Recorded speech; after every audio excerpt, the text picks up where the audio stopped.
Some things in life come and go. The thingamabobs of the week will be gone when the doodads of next week push them out of our thoughts and hearts. But classic things, they never go out of style. Like the timeless beauty of a classic car, flannel shirts that could survive a bear attack, and a firm handshake that tells a man everything he needs to know.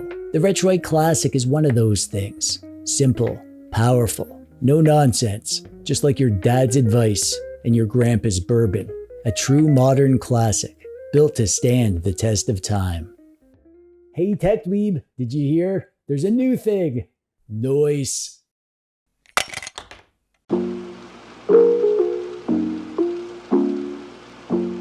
It's kind of dangerous to call your device the classic. I mean, when you call something classic, you're kind of implying that it'll have a timeless quality to it, like it'll stand the test of time. You're saying that this thing will age like fine root beer, and it'll continue to be relevant long after the flavor of the month has been forgotten. The last Retroid device to give me that sort of vibe was one of my favorite handhelds ever. The Retroid Pocket 2S. I love that thing for so many reasons. It was a special device to me, but the main thing I loved about it was the retro vibes of it. And since the release of the RP2S, Retroid have released lots of great devices, but in my opinion, everything they make now just feels so modern and gamery. And that stuff is good too, but I was just kind of worried they were going in an entirely new direction as a company. But the Retroid Classic has taken my worries, thrown them out the window, run over them with their car, and dug a hole and buried them in the cold, cold ground. Because this Retroid Classic feels much more like the classic Retroid products I love.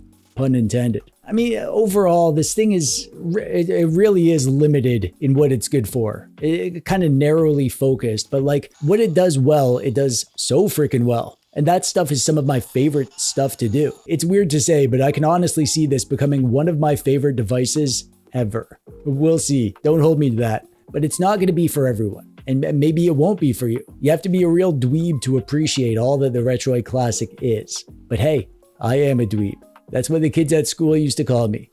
And now I wear that title like a badge of honor. I've accepted that I'm just a classic dweeb, you know? The specs of this thing are actually kind of interesting. It's powered by the Snapdragon G1 Gen 2 gaming chipset. We get 4 GB or 6 GB of LPDDR4X RAM and 64 GB or 128 GB of eMMC 5.1 internal storage, with microSD card expansion, of course. It is a beautiful OLED screen, 1240 by 1080 resolution, and it's 3.92 inches, which I'm just going to call 4 inches. There's lots to talk about with the screen here. Also, we get Wi-Fi 5 and Bluetooth 5.1 and a big honkin' 5000 mAh battery. And the operating system is Android 14.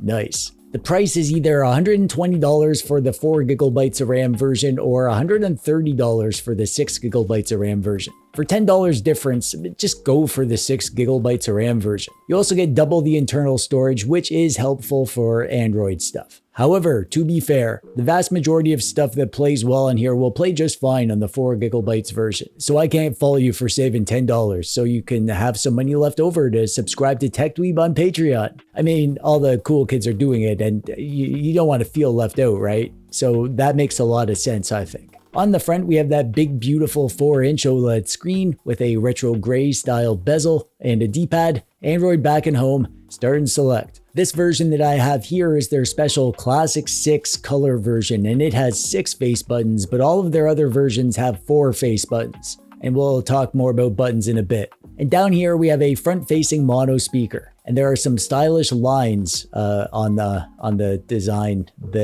there. On the left, we have volume up and down and a power button. On the right, we have a microphone hole. That's interesting. Up top, we have an SD card hole and a headphone hole and a USB-C hole for charging. No video out from that hole, by the way. Nothing underneath, and around back, we have bumpers and triggers and some vent holes for airflow. And a nice curvy booty to fondle. Like I said, this is the Classic 6 model I have here, which has 6 face buttons, and it's going for the Sega Saturn vibe. Sort of like the RGRD Sega Saturn version. It looks pretty good. This is what they sent me for review, and I'm happy with it, but my personal favorite, which is the one that I ordered and the one I'm waiting for to arrive, is the retro version, which has 4 buttons in the Game Boy DMG color. I am super excited for that to arrive. I think I'm going to like that a lot better. and it also comes in a few other colors that are reminiscent of the Game Boy Color. The closest handheld that went for this vibe, and probably the handheld that is directly competing with the RP Classic, is the Retroid Pocket DMG, which is a handheld that I love.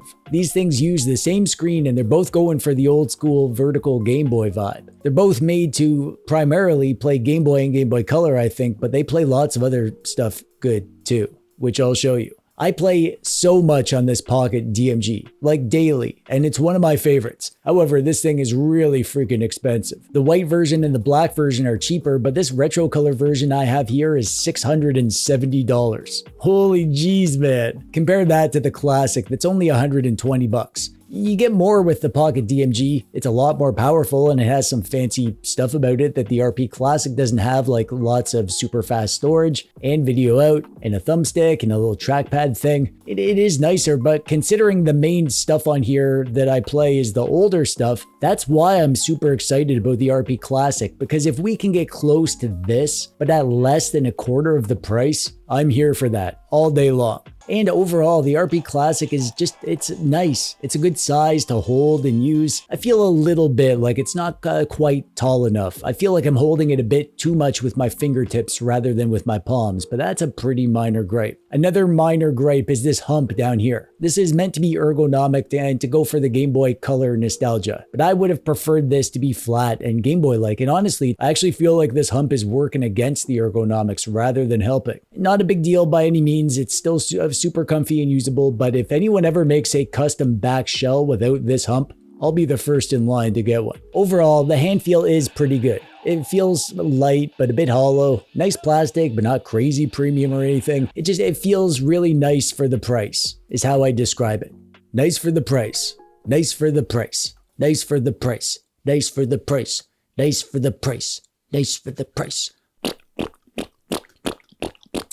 Controls wise, I guess there's a bit to talk about here because we have 6 buttons. 3 big concave buttons down here and 3 small convex buttons up here. Like the old Sega consoles, right? Sort of like what the RG Arc tried to do. But unlike the Arc, the RP Classic did a mini version. These buttons feel about the right size compared to the rest of the Retroid lineup for a retro handheld, but they're pretty small compared to the real deal. They feel really good, about the same membrane feel as the RP5. They're a little bit weird to get used to with the convex and the concave shape and the different size, but I've been using this for a few days and I'm already totally used to it. And I'm pretty sure the 4-button version is going to feel perfectly natural. As far as like the setup for these, I did the same thing as that Retro Game Corps guy did in this video explaining how to set up the controls on the RP Classic for the special RetroArch configurations you'll need to make. So watch that if you need help, but the short version is that you set the Z button to be L3 and the C button to be R3. And then on each core, you manually set the bindings so that they match the actual console's controller, like a Sega Genesis or Saturn or Arcade or whatever. Easy stuff, but watch that Retro Game Corps guy if you want to follow along. Very standard Retroid D-pad. Same size and shape and feel as the RP5 and the RP Mini. It's a bit of a smaller D-pad, but it feels great. Great quality inputs, no false diagonals, and it's easy to hit the diagonals when you want to. Good for fighting games. This Android button here is a back button if you press it and a home button if you hold it. That works just fine. Around back, we have bumpers and triggers, and they're in a slightly slanted shape, and they feel nice and ergonomic in this shape. No analog sticks, as you can see. This is a retro-focused device. You can play higher-end stuff on here, which we'll talk about, but for systems like Dreamcast and GameCube and PS2, you'll be using the D-pad as a stick. Not ideal, so don't go getting this if you want to play lots of high-end stuff. Get it to play retro stuff, but if you do get this and you want to play some GameCube and PS2, you can get away with using the D-pad. Don't worry, I won't tell the retro police. This is the same screen they have on the Retroid DMG, which is the best part about the DMG. It is an incredible screen. Super high resolution, so those pixels are super crispy and you get tons of pixel scaling options for your retro systems. It's OLED, which means super bright saturated colors and dark inky blacks. It's so bright you can play outdoors in the daylight, and it gets really, really dim so you can play in the dark without waking your imaginary girlfriend. I'll talk more about the scaling options when we talk about the games, but the actual screen itself is lovely and hands down the best part about this device. And honestly, it's kind of crazy that we're getting this screen on a $120 device. That's less than I lost when I got scammed into buying fake crypto. A lot less, actually. Way less. And the sound is actually pretty good. It's a single mono speaker, which is never ideal, but it's front facing, which is good. It's loud enough, surprisingly clear, and it's even got a good bit of bass.